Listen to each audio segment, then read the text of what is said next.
चलिए 2 number question देखते हैं। सिद्ध कीजिए कि 3 + 2√5 एक अपरिमेय संख्या है। देखिए इस सवाल से पहले हम थोड़ा सा ऑब्जेक्टिव के लिए आपको बता देते हैं कि किस स्थिति में रहेगा तो हम परमीय कहेंगे और किस स्थिति में रहेगा तो अपरमीय कहेंगे। थोड़ा सा हम इस क्वेश्चन से अलग हट करके बनाते हैं। देखिए √1, √2, √3, √4, √5, √6, √7 यानी D2 अगर इस स्थिति में दे दे, अगर आपसे पूछे कि इनमें से कौन परमीय संख्या है तो इसमें हम कैसे चेक कर लेंगे कि कौन परमीय है और कौन अपरमीय है। देखिए ऐसे तो विषम संख्या आता है, लेकिन विषम संख्या में भी कभी कभी वो विषम संख्या परमीय बन जाता है। जैसे √9 का अगर हम वर्गमूल निकालेंगे तो √9 का वर्गमूल निकालेंगे तो 3 का स्क्वायर हो जाएगा, स्क्वायर से रूट कट जाएगा 3, तो ये 3 क्या हो गया, परमीय संख्या हो गया। इसी तरह से √4 दिया है, 4 का वर्गमूल अगर हम करेंगे तो 2 का स्क्वायर कर लेंगे तो स्क्वायर से रूट कट गया, ये 2 हो गया। यानी जिसका पूरा वर्गमूल नहीं टूटता है वो क्या होता है, अपरमीय संख्या होता है, और जिसका वर्गमूल टूट जाता है पूरा वो क्या होता है, परमीय संख्या। इस तरह से क्वेश्चन आपसे ये वो पूछेगा कि कौन परमीय है कौन अपरमीय है। एक तरीका से और क्वेश्चन आपसे पूछ देगा, कहेगा √81/9 पूछेगा कि ये परमीय संख्या है कि नहीं है। तो इसको हम कैसे बनाएंगे, दोनों का वर्गमूल निकालेंगे। अगर पूरा वर्गमूल निकल जाता है तो हम कहेंगे कि ये परमीय संख्या है। अगर दोनों में से एक का निकलता है एक का नहीं निकलता है तो वो अपरमीय संख्या हो जाता है। जैसे देखिए 81 का वर्गमूल अगर हम करते हैं, 81 को तोड़ते हैं तो 9 के पावर 2 और फिर 3 के पावर 2, इसका भी रूट है, यानी ये दोनों एक रूट में है, तो इस स्क्वायर से इस रूट को काट देंगे, इस स्क्वायर से इस रूट को काट देंगे, तो मेरा संख्या कितना मिल गया, 9/3। ये क्या हो गया, परमीय संख्या हो गया। कभी कभी आपको दे देगा √121/47 या कुछ भी दे दे। 121 का तो वर्गमूल हो जाएगा 11 ग्रह 121, लेकिन ये हो जाता है √47 के √47, तो ये जो हो गया अपरमीय संख्या हो गया। ये क्या हो गया, अपरमीय, और जिसका दोनों पूरा वर्गमूल निकल जाए वो हो जाता है परमीय। तो इस तरह से एक नंबरिया में 1 से 2 क्वेश्चन पूछेगा, आप इसको बना लीजिएगा। ठीक है, तो इसके साथ हम चलते हैं अगला क्वेश्चन पर। क्वेश्चन क्या दिया है कि सिद्ध करना है। सिद्ध कीजिए कि 3 + 2√5 एक अपरमीय संख्या है। यहां पर हम अपना दिमाग चलाएंगे। ये कहता है अपरमीय तो हम मानेंगे इसको परमीय, इसका सीधे उल्टा मानेंगे हम। इसको जब हम बनाएंगे, सॉल्व करेंगे, तो कहता है कि माना कि 3 + 2√5 एक कौन संख्या मान लेंगे, परमीय संख्या मान लेंगे। परमीय संख्या है। अब परमीय संख्या हम किसको कहते हैं ये पता होना चाहिए कि परमीय संख्या किस रूप में होता है, P/Q के रूप में होना चाहिए। ठीक है, तो हम क्या करेंगे, इसको लिखेंगे कि 3 + 2√5 बराबर P/Q। यहां लिख देंगे जहां P और Q कोई पूर्णांक संख्या है और Q = नॉट 0, यानी इसका भी अर्थ होता है कि Q का मान कभी 0 नहीं आना चाहिए। जैसे एक छोटा सा क्वेश्चन आपको 9th में मिला होगा, चैप्टर 1.1 का पहला नंबर क्वेश्चन है कि क्या 0 परमीय संख्या है कि नहीं है, यानी शून्य परमीय संख्या है कि नहीं है। तो क्या शून्य परमीय है क्या अपरमीय है, क्या है, परमीय है क्या अपरमीय है, परमीय संख्या है। कैसे, अगर कोई पूछ दिया कि क्यों परमीय संख्या है, तो इसको हम बताएंगे। देखिए कोई भी संख्या के नीचे एक रहता है, तो ऊपर वाला तो p हुआ, नीचे वाला q हुआ, तो p बट्टा q के रूप में तो आ गया मेरा, तो ये परमीय संख्या है। अगर यही कोई पूछता है कि 1/0 क्या परमीय संख्या है, तो हम कहेंगे कि ये परमीय संख्या नहीं है। क्यों नहीं है, तो p का मान 1 है लेकिन q का मान 0 है। अब मेरा फॉर्मूला कह रहा है कि q का मान 0 नहीं होना चाहिए, इसलिए 1/0 अपरमीय संख्या है, लेकिन 0 क्या है, परमीय संख्या है। ठीक है, ठीक है, आगे बढ़ते हैं। इसको अब हम क्या करेंगे, 2√5 बराबर p/q, ये 3 प्लस में है, इधर आएगा तो क्या हो जाएगा, माइनस में हो जाएगा। इसके नीचे हम 1 रख लेते हैं। आगे बढ़ेंगे तो 2√5 बराबर इस q और 1 का एलसीएम निकालेंगे तो q ही होगा, तो q से q में तो 1, तो यानी ये हो जाएगा p माइनस q, तो ये हो जाएगा 3q। ठीक है, अब कहता है एक स्टेप और आगे बढ़ते हैं।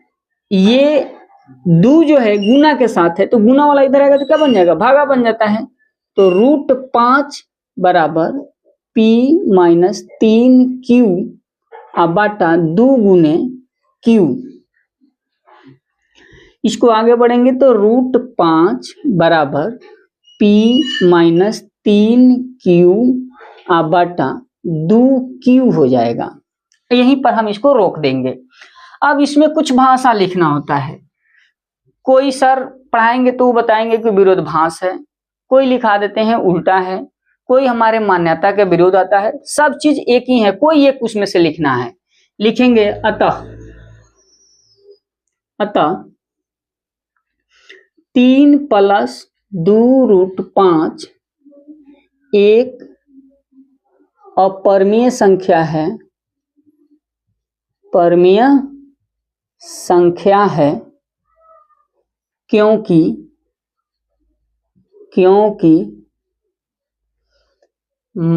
परिणाम हमारे मान्यता के विरुद्ध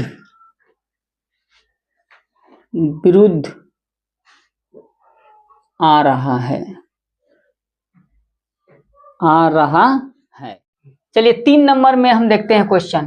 कहता है कि बिना लंबी विभाजन प्रक्रिया किए बताएं कि निम्नलिखित परमीय संख्याओं के दशमलव प्रसार शांत है या अशांत आवर्ती। सबसे पहले शांत और अशांत के लिए हम एक छोटा सा ट्रिक देते हैं, आराम से आप बना सकते हो। शांत और अशांत कैसे हम निकाल लेंगे, इसकी तो 2 विधि होती है। पहला होता है कि इस 1600 से 15 में भाग देंगे, अगर पूरा कट जाता है तो ये शांत हो जाता है, लेकिन ये लंबा प्रक्रिया हो जाएगा। छोटी छोटी संख्या होगी तो आसानी से भाग दे देंगे, लेकिन बड़ा जब आएगा तो दिक्कत हो जाता है। तो काहे नहीं हम छोटा सा विधि को अपनाएं। देखिए शांत के लिए होता है, शांत का सूत्र होता है 2 के पावर n इंटू 5 के पावर m,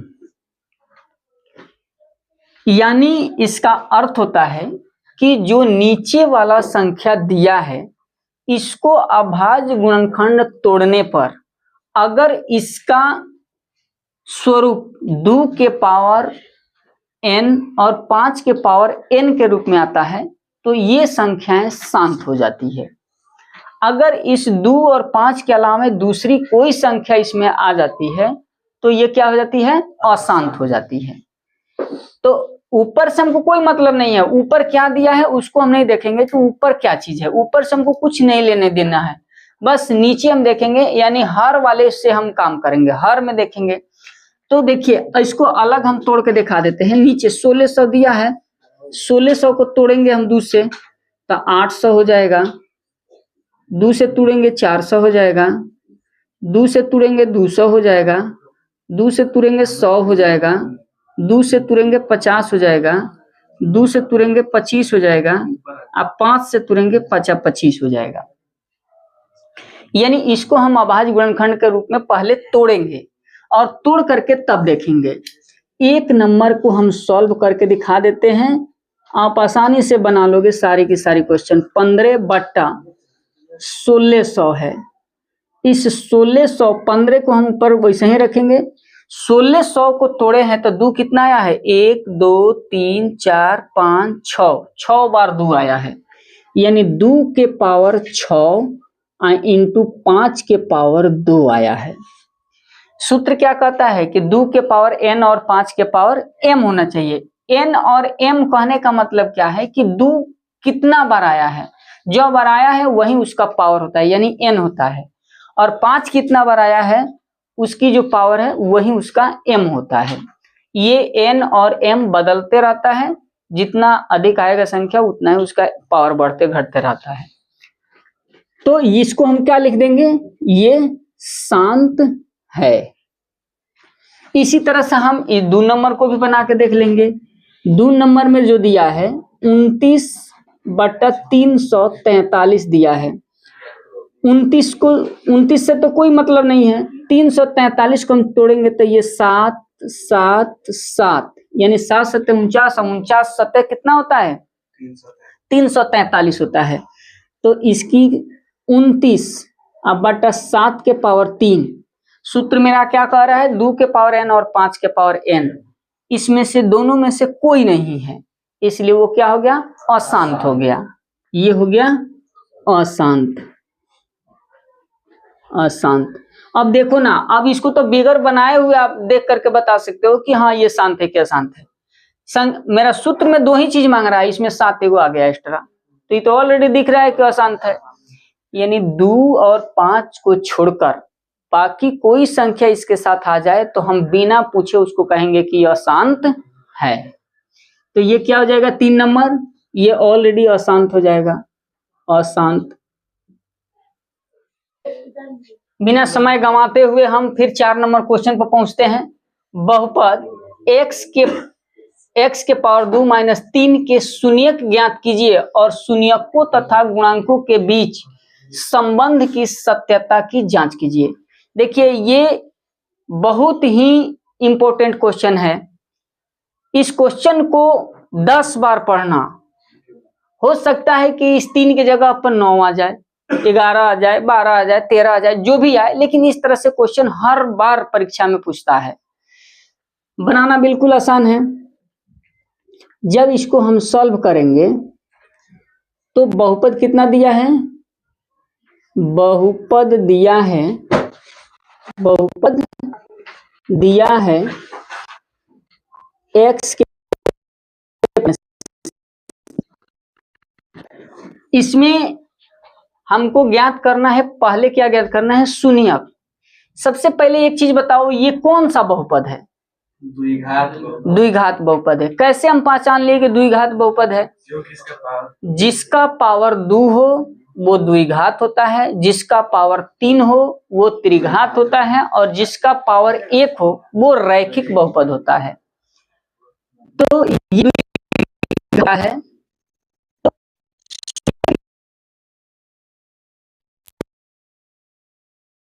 के पावर 2 - 3 बराबर 0।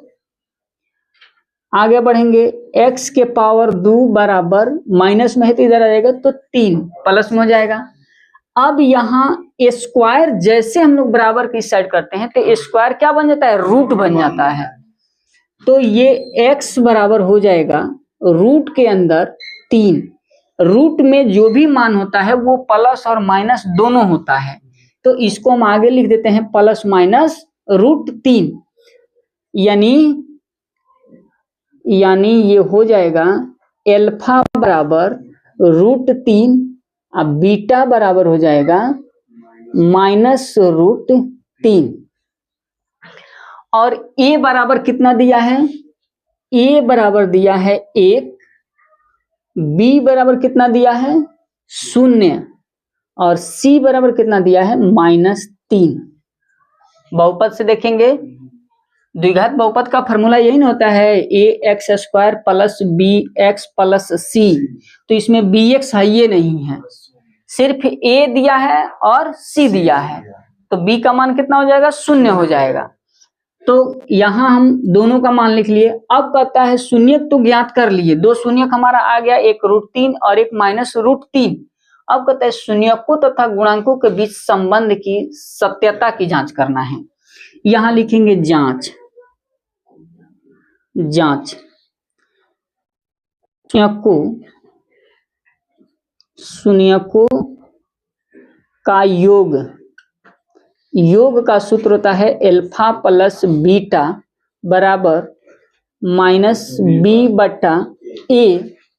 बराबर -x का गुणांक बटा x स्क्वायर का गुणांक। ये फॉर्मूला हो गया। अब हम मान भरेंगे। अल्फा का मान कितना आया है, √3, बीटा का मान कितना आया है, -√3, माइनस बी का मान कितना है, 0, और ए का मान कितना है, 1 बराबर एक्स का गुणांक। एक्स का गुणांक देखिए, एक्स इसमें नहीं है, स्क्वायर है, तो एक्स का गुणांक कितना है, 0। एक्स स्क्वायर का गुणांक कितना है, तो 1। अब इसको आगे बढ़ करके हम देखेंगे एक स्टेप और, तो √3 अब प्लस माइनस मिलके माइनस हो जाएगा, तो -√3 अब बराबर 1 से 0 में भाग देंगे तो 0, ए भी 0, यानी ए भी कट के हो जाएगा 0। कितना हो जाएगा, 0 बराबर 0 बराबर 0। ये शून्यकों का योगफल निकला। अब हम इसी तरह से शून्यकों का गुणनफल निकालेंगे। फिर शून्यकों का गुणनफल, गुणनफल का सूत्र होता है अल्फा इंटू बीटा बराबर c/a बराबर अचर पद बटा x स्क्वायर का गुणांक। ठीक है, तो अल्फा का मान कितना आया है, √3, बीटा का मान कितना आया है, -√3, सी का मान कितना है, -3, यहां लिखा हुआ है सी का मान -3, तो सी के मान -3, ए का मान 1 बराबर अचर पद भी -3 ही है, -3 x का ये हो जाएगा। इसको गुना कराएंगे हम, √3 से √3 में गुना कराएंगे तो ये -3 हो जाएगा, बराबर -3 बराबर -3। इस तरह से